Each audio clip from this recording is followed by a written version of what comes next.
La legislazione italiana può essere scavalcata e non applicata se in conflitto con le scelte europee. È il principio sancito con una decisione del Tribunale di Catania che ha respinto una delle prime applicazioni della nuova norma sul trattenimento dei migranti.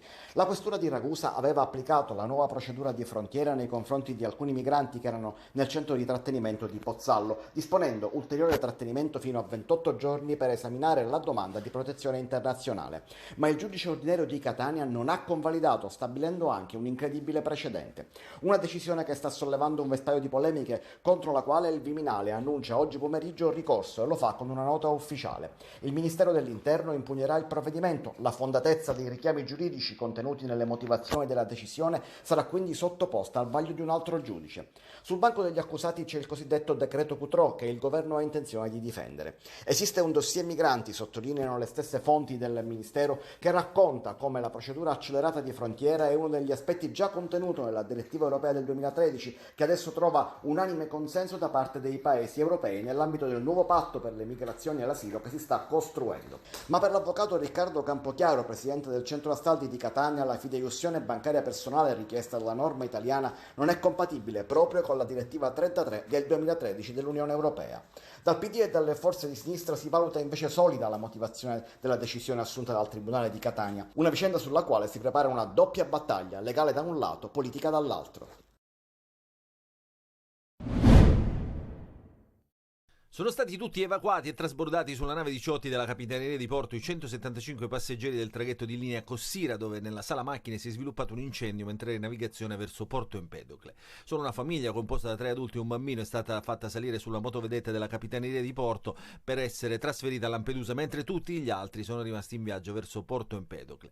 L'evacuazione è stata decisa durante la notte per motivi di opportunità e non di sicurezza, ossia per evitare che i passeggeri rimanessero troppo tempo in attesa sulla nave.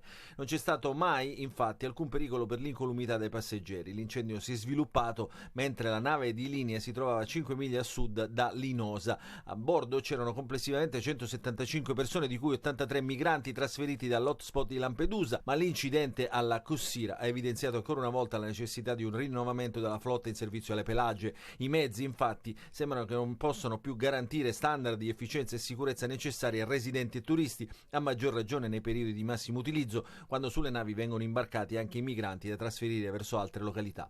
In nottata a Lampedusa sono arrivati altri barchini con 83 migranti partiti da Sfax e Misurata. Salgono così a 7 gli sbarchi nelle ultime ore, con quasi 200 persone già trasferite nell'hotspot di Contrada Imbriacola.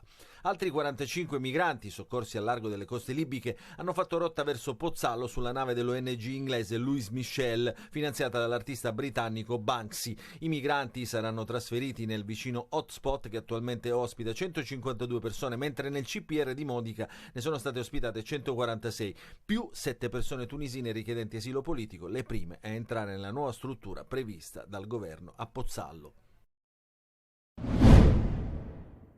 Era ancora buio quando stamane il feretro di Annalisa Fontana, la mamma di 48 anni, morta dopo essere stata data alle fiamme dal compagno, è giunto a Pantelleria. Accompagnato dall'ex marito, ha raggiunto l'isola a bordo del traghetto salpato ieri da Trapani.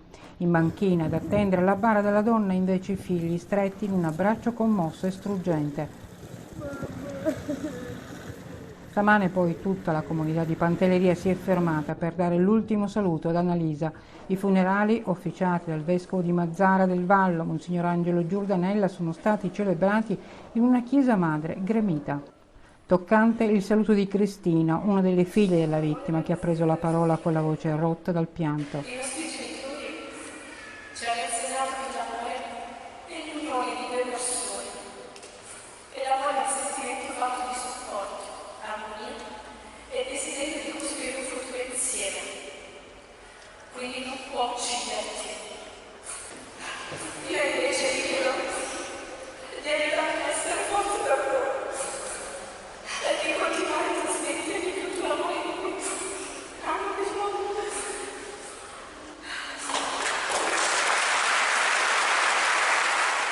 Un lungo applauso ha accolto il feretro di Annalisa all'uscita della chiesa, poi il mesto viaggio verso il cimitero dell'isola. Intanto rimane piantonato in ospedale con l'accusa di omicidio aggravato Onofrio Bronzolino, l'uomo che nella notte tra venerdì e sabato scorso ha dato fuoco ad Annalisa dopo avergli gettato del liquido infiammabile addosso. Inizia da qui, dal molo di Levante del porto di Catania, la nuova vita dell'Oceanis 473, ribattezzata Mare Nostrum Dike. Dike come la dea greca della giustizia. Sì, perché questa motovela è un bene sottratto alla criminalità, oggi riconsegnata alla collettività, che solcava il Mediterraneo dall'Egeo verso l'Italia trasportando illegalmente vite umane. Questa motonave ha una capienza massima di 12 posti, ma scafisti senza scrupoli facevano salire anche 100 persone. Uomini, donne, bambini, stipati al suo interno come dei sacchi. Oggi il bene è stato dato in gestione all'Archeo Club d'Italia per diventare la motonave della legalità con una nuova missione nel Mar Mediterraneo. La prima sua rotta in realtà, come imbarcazione della legalità, la farà per arrivare a Napoli, dove lì sosterremo per fare una prima attività insieme con l'imbarcazione, nella settimana della protezione civile nazionale, con i ragazzi del centro di giustizia minorile, perché lo scopo di questa imbarcazione è uno scopo di tipo sociale e anche nell'ambito della tutela ambientale. Quindi noi faremo questo percorso per poi incominciare tutto un iter molto più importante. L'idea è quella di promuovere bellezza e inclusione attraverso la riproposizione delle antiche rotte del Mediterraneo come quelle commerciali, culturali e militari. Una giornata assolutamente importante, ringraziamo chi ha condotto questa operazione, dalla Guardia di Finanza, successivamente da tutti gli attori, in primis Rosario Sant'Anastasio, che sono riusciti a portare oggi la nave della legalità. La motovela ospiterà inoltre conferenze sulla legalità, anche dedicate ai magistrati Giovanni Falcone e Paolo Borsellino. A San Gregorio, in via De Chirico 15, c'è un immobile sequestrato alla mafia che per molti giovani e per le associazioni è diventato un simbolo di lotta. Si tratta dell'ex villa del boss Nitto Santapaola. Qui dovrebbe nascere un centro antiviolenza e un centro dedicato ai bambini autistici. Torniamo 2 anni dopo a denunciare il fatto che il governo ha deciso di cancellare questa misura, regalando alla mafia nuovi anni di abbandono e nuovi anni di dimostrazione che la mafia può essere più forte dello Stato, che non riesce neanche a prendersi cura di un luogo così simbolico come la casa confiscata del boss Nitto Santapaola, dalla quale sono partiti ordini di omicidi e malefatte per tutta la Sicilia. Il piano economico del PNRR prevedeva 300 milioni per la ristrutturazione e il riutilizzo di centinaia di beni confiscati e abbandonati nel sud Italia. Gli enti locali hanno presentato oltre 400 progetti meritevoli di finanziamento, 250 sono stati approvati e finanziati, altri 170 sono risultati idonei per un successivo finanziamento. I comuni hanno lanciato gli appalti, alcuni hanno preso anche gli anticipi, ma a luglio il governo ha deciso di destinare altrove le risorse. A fine giugno abbiamo ricevuto la prima tranche, il primo acconto di 59.500 euro. Quindi ufficialmente oggi non posso dire che questo impegno, questo progetto è stato bloccato, quindi siamo in corsa con tutti gli impegni burocratici che ci vedono per appunto arrivare all'obiettivo finale sociale di cui la valenza è importantissima.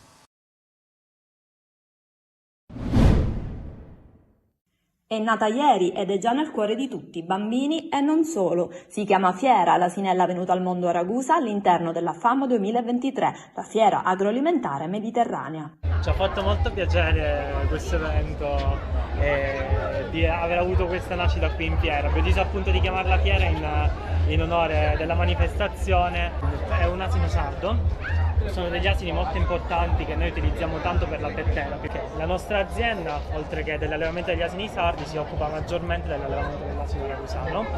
L'asino ragusano è una razza autoctona, quindi nata nel nostro territorio, che ha rischiato per tantissimi anni l'estinzione ed è proprio da poco tempo che si sta cercando un po' di uscire da questo tunnel attraverso la selezione genetica, rispettando i caratteri di razza. Stiamo cercando appunto di ripopolare questa razza e di arrivare ai numeri che erano presenti fino a decine di anni fa. Fiera si gode le attenzioni dei bambini e dei più curiosi, mentre è accucciata accanto alla sua mamma e compie i primi passi. Sono bellissimi, molto carini, li vorrei avere a casa. Per me anche sono carinissimi, troppo carini. Ce n'era uno che penso che è incinta di 2 bambini, è molto grossa. Questa qua. Sin dai primi istanti della sua vita, questa piccola asinella è diventata così la mascotte della FAM 2023, incarnando l'orgoglio e la forza di una razza che ha una storia ricca.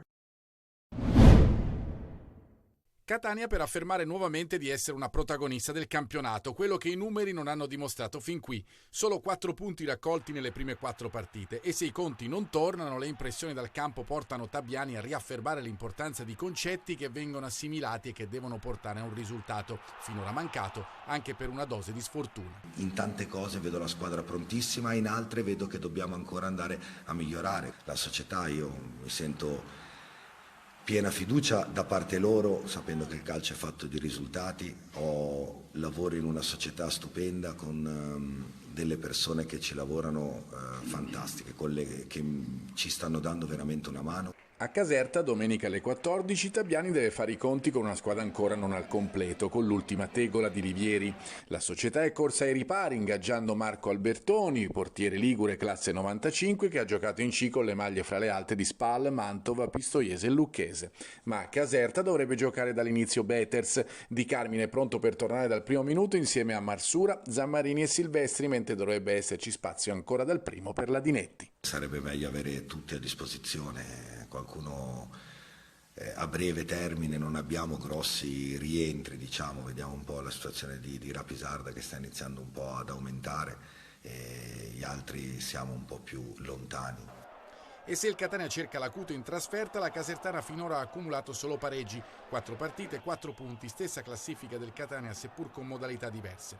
E se la squadra rossa-azzurra ha segnato solo con Di Carmine, i 3 gol della Casertana sono tutti dell'ex Curcio, incroci e dettagli di una sfida importante che come sempre verrà seguita da Telecolor con diretta stadio, 3 ore live a partire dalle 13:30 con collegamenti da Caserta, commenti studio e il consueto ricco post partita con le interviste ai protagonisti. Ottobre è il mese verità per il Messina che con 3 buone partite ha svestito i panni di Cenerentola predestinata, anche se il bottino di 2 punti è magro rispetto alle prestazioni. Con 8 gare in 29 giorni, Coppa Italia compresa, esami a ripetizione per i giallorossi che cominciano al Franco Scoglio contro l'Avellino. Certamente adesso abbiamo un impegno importante che è l'Avellino che viene da 2 risultati utili consecutivi e utili in termini di classifica importante perché hanno fatto 6 punti in 2 partite e quindi il valore che si parlava all'inizio sta incominciando a venire fuori, anche se sono partiti male. La squadra è forte, la squadra ha un grande organico ed è stata allestita per fare qualcosa di importante. Dall'esonero di Rastelli all'arrivo di Pazienza e subito effetti speciali per i campani con 6 punti tra Sorrento e Monopoli, vittoria invece che manca al Messina dopo averla sfiorata con la Turris. E dobbiamo cercare di capire che non possiamo giocare allo stesso ritmo loro perché qualitativamente sono molto più alti e quindi dobbiamo imprimere qualcosa di diverso. Se riusciamo a capire tutto questo può darsi pure che la partita diventa importante e bellissima, se no diventano dolori perché qualitativamente sono forse qualche spanna in più. Assenti Giunta infortunato e Franco che sconta l'ultima giornata di squalifica, ma nel Messina non si esclude un mini turnover.